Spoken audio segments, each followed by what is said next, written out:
Hello and welcome to the Calmcast, a time to feel calm and think clearly. I'm Claire Downham, the Queen of Calm, a transformational life coach. I was a burnt out head teacher who finally made the journey to calm after years of trying, and I want to prevent you from having to do the same. The Calmcast is a series of short explorations, gently guiding you back to your natural state, which is calm and clarity. Just listen like you would listen to music, with an open mind and curiosity. There's nothing else to do.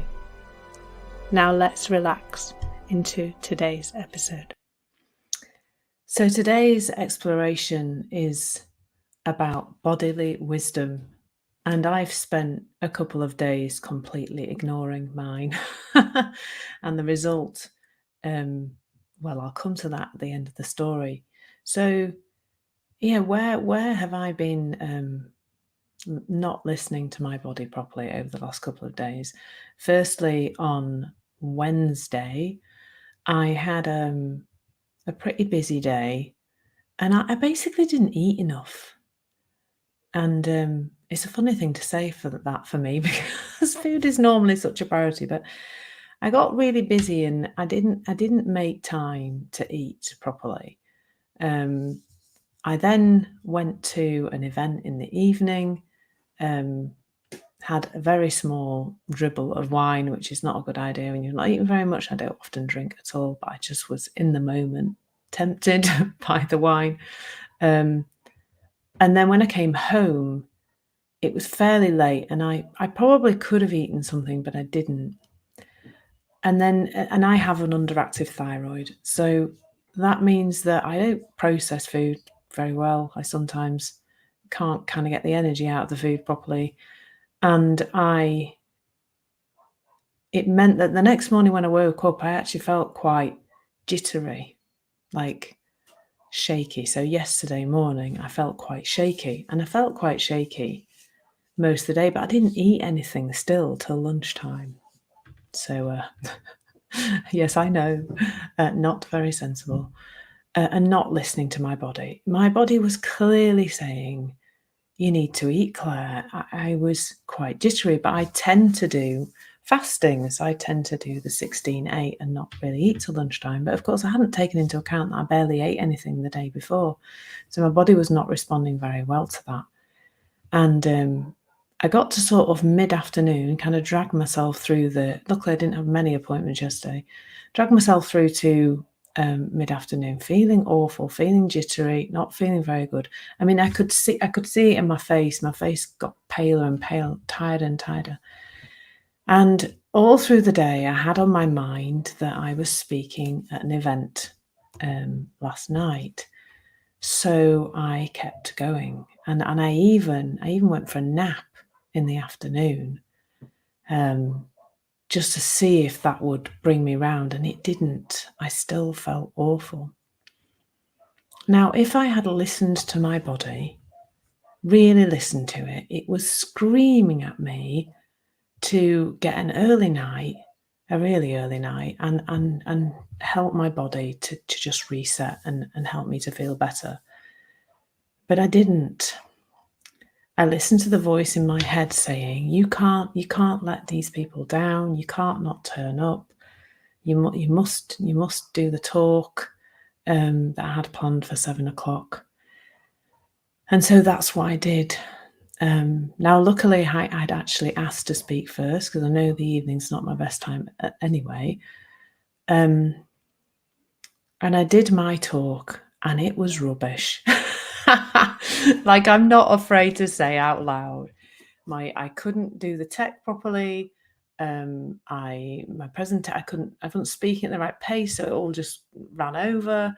Or it would have run over if I wasn't told out to stop, or I hadn't realised I had to stop.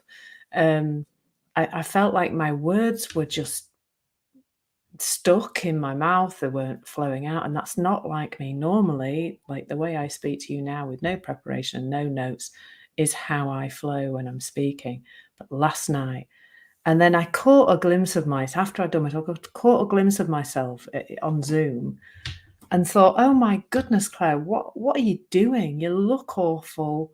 Your speech was awful. It all just ended. It didn't even end on any kind of high or anything. It was just awful. But I had not listened to my body, and my body had been saying, Claire, this is not the thing to do. And when I think back to, my life prior to burnout, that's something I was definitely not doing. It would have been better to have stopped an awful lot earlier than I did. And in fact, I didn't stop. I didn't choose to stop in the end. I just had to stop because my body finally said, well, I've shouted very loudly and I'm banging a drum here and a cymbal and everything else, and you're still not listening. So I'll tell you what, we'll just pull the rug out from under you. You won't be able to do anymore. And that's fundamentally what burnout was for me. It was my body saying, stop, no more, that's enough. You're done here. And how often do we do that? We ignore our body's messages. We keep going when we're not well.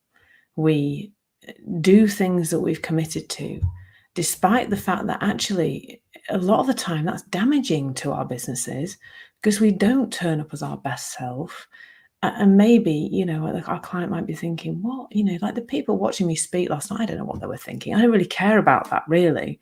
But I know I didn't put my best self out there last night because I wasn't in a good place. I should have cancelled. I'm not keen on the word should have, I'm not, but it would have been better for my health and everything else if I'd have said, actually, I'm really not well enough to do this tonight. I have to say, I can't do it. But I didn't do that. I didn't listen to my body. And the reason why your body is so much more wise than your head is because your body is present. It is in the here and now. It can only be in the here and now unless you are Doctor Who. And as far as I know, Doctor Who's not watching this morning. He's probably in another time zone right now. Or she. It's a she. Sorry, it's a she at the moment, isn't it? And my daughter was in Doctor Who once, and so Doctor Who is always Matt Smith to me.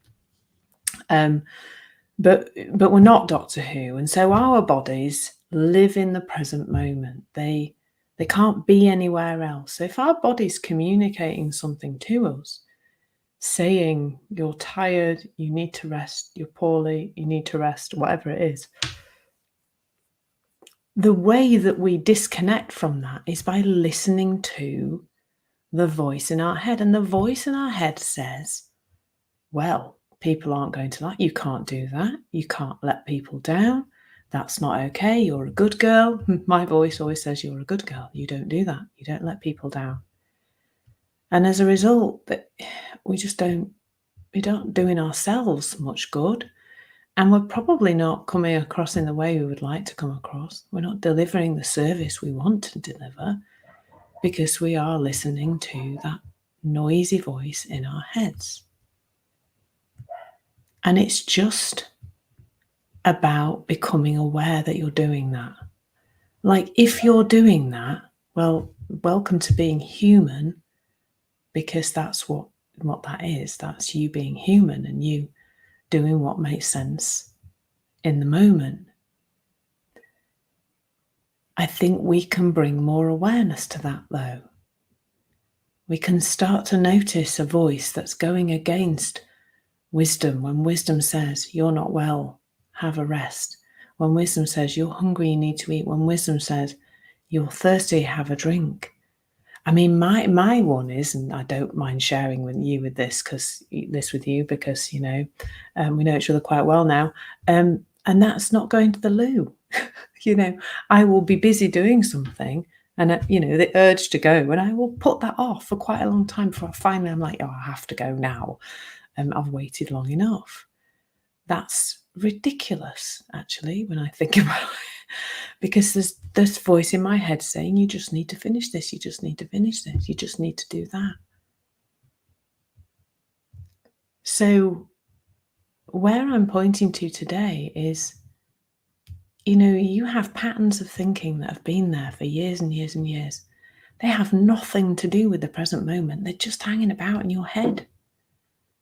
That's not who you really are, first of all, and that your body usually has wisdom. It usually is telling you things are not okay, you need to respond to that. Go get that checked out or have a rest or whatever it is your body's telling you. And your thinking is just leftovers. Somebody else's grotty leftovers, they're not even yours. They're just what's been left over from what other people have said to you at some point in the past. Rules that you've picked up, beliefs that you think are true but are not. Your body has wisdom in it. And today I've mostly talked about how your body physically has wisdom, but emotionally it has wisdom too. Emotionally, your body is telling you when your thinking is awry, shall we say. So always, listen to your body. It's in the present moment. It has wisdom in it. Maybe, just today, or maybe for a week or so, just try that. And if that's hard, then, having a conversation might help. Thank you so much for listening. There's nothing to do now but bring some awareness to how this is working out in your life. Listen regularly to experience longer and longer periods of calm. This has been the Calmcast with Claire Downham, Queen of Calm. Take care and keep listening.